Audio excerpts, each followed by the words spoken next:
Hey, Merry Christmas and beautiful New Year, which is coming out to us. With us today is a fantastic legend of squash, uh, Mr. Andre Maur. So, welcome, Andre. Why don't you take a few and introduce yourself? Hello, Preetpal. Thank you for having me. Obviously, my name is Andre Legend Maur. I'm from Dublin, Ireland. I'm a squash player for the last many decades. I teach, I write books, I do movies, anything to do with squash, anything to promote squash, as you can see. And I'm very flattered and very honored to have this discussion with you. Yep. And Andre, you're being very modest about yourself, right? So, I know you were vacationing last week. Where were you at? Tell us a little bit about that. I was on a little island. Since I'm an island boy from Ireland, I'm a leprechaun, as you can see. I grew up in Dublin, Ireland, but I was on another island called Necker Island in the BVI's on Richard Branson, Sir Richard Branson's island, who I know very well, a good friend of mine. And they have a big tennis tournament every year. So I always go down there and just chill out and meet the players and try and get new ideas when I'm down there. Who did you all meet? Over the years now, this year was special because it was my 10th anniversary. So I spent a week with Novak Djokovic, with Nadal, Navratilova. I mean, all the greats, Boris Becker, Stefan Edberg. I mean, there's so many that come down every year. So, and what they do is when they come down, they let their hair down, and it's all about supporting, the Tennis Foundation or Virgin Unite Foundation in aid of all the kids down there. Okay. So Andre, you have one of the best wrists in the game of squash, right? So you said that you started pretty late on or at squash, right? So how did an Irish guy end up in squash with the most beautiful wrist work? Well, obviously, I suppose I was fairly gifted in those days. I was always very athletic, pre-pal, So, I mean, in the heyday when I was like anywhere between 10 and 15 years old, we always played soccer on the road. So I was always very active. Now, you got to realize now, school was number one priority, just like the culture in your country. Academics is very, very important. So I made sure that I did all right in my grade.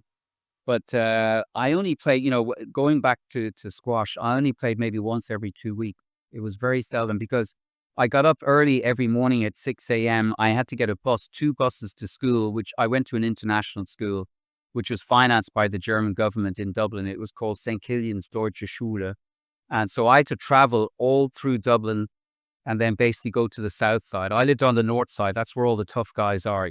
Some people would disagree, but I grew up with you two. They were in that area and they were the tough boys. But now they live in a very posh, prestigious area in Ireland or in Dublin, I should say. But I had to travel to the south side every day. So by the time I got there, it was 8 o'clock in the morning. By the time I came home, it was like 6 or 7. So I had no time to play squash. So it was only on weekends and it was just recreational. And then I just said, you know what?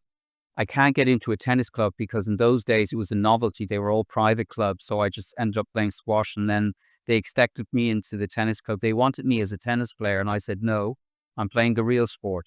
Real men play with small. Double dot squash balls, That's yellow in color. Yeah. We're going to talk about squash in a few. Well, welcome to the show, Andre.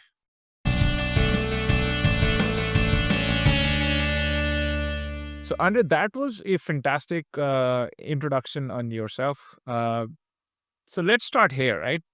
So, you were a top player in the world at one point of time. So, can you explain to the audience what does it really take to be a top 20 player in squash? Well, that's not going to be a short question, pre-pal. It's a lot of dedication, commitment, family commitments as well. I started in obviously after I finished college in electronic engineering in Germany. I've always wanted to go pro and sort of travel the world. I've been very fortunate. I've barely been injured because I've taken care of my body. And for me, that was the most important thing. To this day, right now, I still do certain exercises. I wouldn't say on a daily basis, but the stretching part to be a good pro, Then I do, as I told you as well, I do a lot of Epsom salt baths, which is sort of an Asian remedy, which is like 4,000 years old. Simple stuff. I get massages. I just had one yesterday. And then basically, the most important thing is proper training, proper guidance. So, obviously, I've written a book many years ago. It was called, I wrote, I speak a couple of languages. So I wrote it for the German market, for the German, for the Swiss and Austrian market. And it was called Gewinnen beim Squash, which means winning squash. But it was basically a book about for beginners, because when I was living there in the late 80s and early 90s, squash was booming. Every city or every village had squash courts. And if I were ever to build a club here in America, I would base it on the German sort of technology and sort of uh, basically, I mean, what's the right word I'm looking for? I'm short for words, but just the architectural design in Germany, they're unbelievable. Where it's more about community, whereas a lot of the clubs when they build here, I mean, it's very old school. But anyway, that's my personal opinion, since I've got a vast amount of experience. But obviously, as a professional, I had it good. I mean, I trained 6 hours a day, Preetpal, for 4 months. I did it in the summer months. A day for me, and it does work. Basically, the training that I did, I can elaborate on that. When I moved to Atlanta, I taught a girl called Michelle Quibel, who I just met last week again after 22 years. She became the number one junior in the world. And the training that I did with her, I also did as well. And it was based on um, running, swimming every morning, doing like 50 lengths in a pool every morning at 6 a.m. Then obviously I had a little bit of breakfast. The worst part of the training were my 400-meter sprints. So I trained for a whole summer to do 10 400s in 70 seconds with a minute break on a running track, indoor or outdoor. Then in the afternoon, I do basically circuits. I invented my own circuits, basically, sit-ups, push-ups, burpees. It was like 13 exercises for 1 minute with half a minute break or 45-second break. And then what you do under those circumstances, you add up all your scores. So every time you did a circuit, you add up all the scores. So the next time you do it, you try and equal that score or basically increase the score, so that you know that you're getting fitter and quicker and stronger. And then in the evenings, you just play, you just do routines. You do your boast drives or your length boast, your cross court, your drop shots. You work on your shot variation. So it was a full day. It was like 4 sessions a day. Now, not every day you can do a full session. Basically, I would do 4 sessions every 2 days, and every other day I'd always go out for a light run just to get all the lactic acid. Now, obviously, I was burning anywhere between 8 and 10,000 calories a day. So it didn't really matter how much I ate. Obviously, diet was very important. Obviously, nowadays, as you can imagine, Preetpal, eating is crucial. Eating is like your benzene. Basically, you got to eat the right food. So long story short, eating, sleeping, and exercise were the three most important things, as my mother said. But it's all in mass moderation. So, but yeah, no, I mean, I was very, very fortunate that I get injured. And that's the sad thing now. When a lot of players get injured, they don't eat right, they don't stretch right. And even like now, last week when I had the Georgia Open, I saw a lot of players play. They didn't have the right technique, because they're all new to the sport. And then again, every pro teaches totally different. And there's nothing wrong with that. But if you want to go straight to the top, it's the right attitude, the right mentality, and the right coaching. And obviously, Egypt must be doing something right, because a lot of their coaches, when I was living in Germany, they were all there and they all moved back. And the knowledge that they had there, that's what they're educating these players now. And you got to realize now the technology has changed as well. So when I started, I was the last person in Germany to play with a wooden racket. So, but I just couldn't keep up with the players. I was a top 5 player in Germany as well, so on the national team. And basically, when technology changes, you got to adapt to it. So that wasn't easy either. And then the rallies were getting longer, the players were getting bigger and stronger, just like now. So all the players, they're so much bigger and better and stronger. It's not only in squash, it's like in any sport. The average height of a tennis player is 6'4". So that says it all there. In the old days, they were a lot smaller.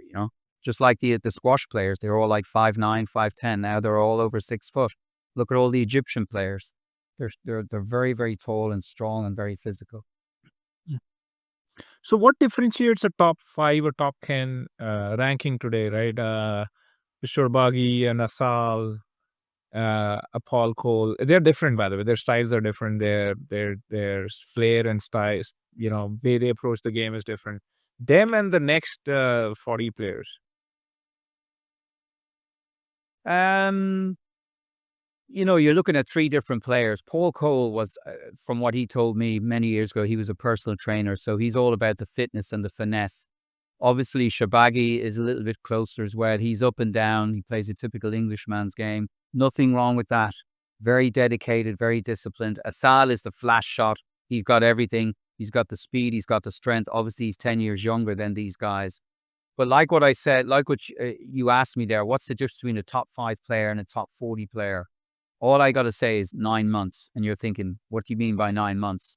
9 months is solid training, pure squash training. No, basically, uh, it's very disciplined squash, put it that way. And it's all focused 100% or 200% on squash.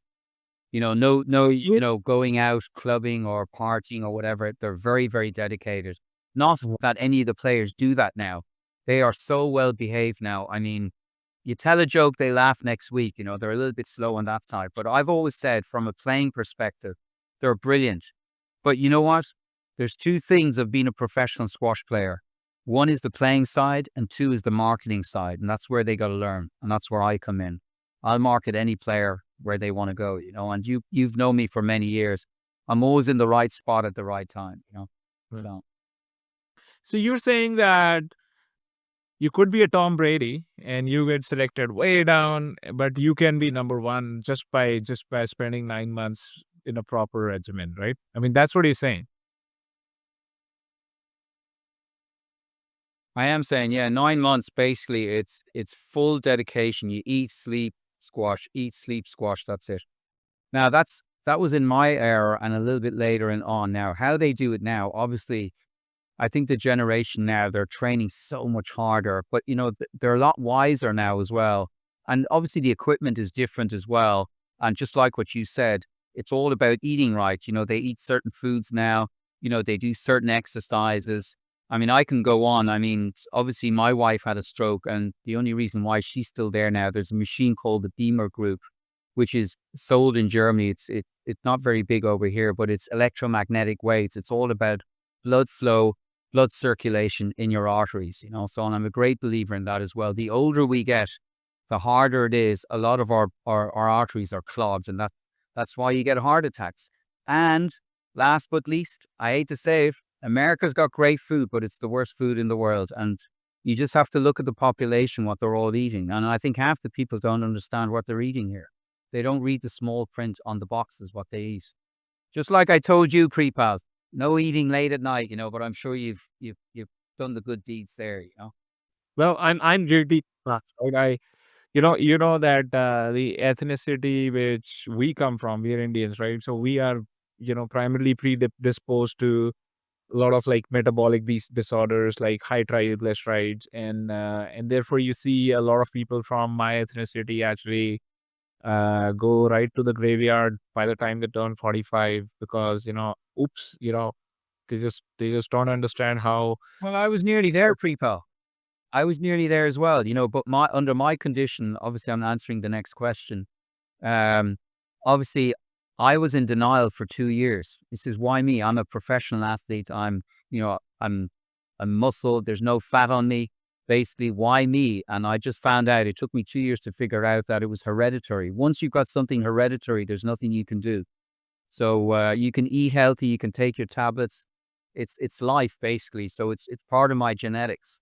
So, but a lot of people don't have that, and they can switch that around basically by eating a healthier life, going out, and it's simple food. How did we all do it 50 years ago? I mean, I'll tell you, you know how many times I went into a restaurant when I grew up in Ireland, in Dublin? You know how many times I went to a restaurant up until the age of 18? How many restaurant meals I've had? Maybe one time, A live meal. 5 years in. Really, 18 years, I went to a restaurant 5 times. Happy New Year 2025.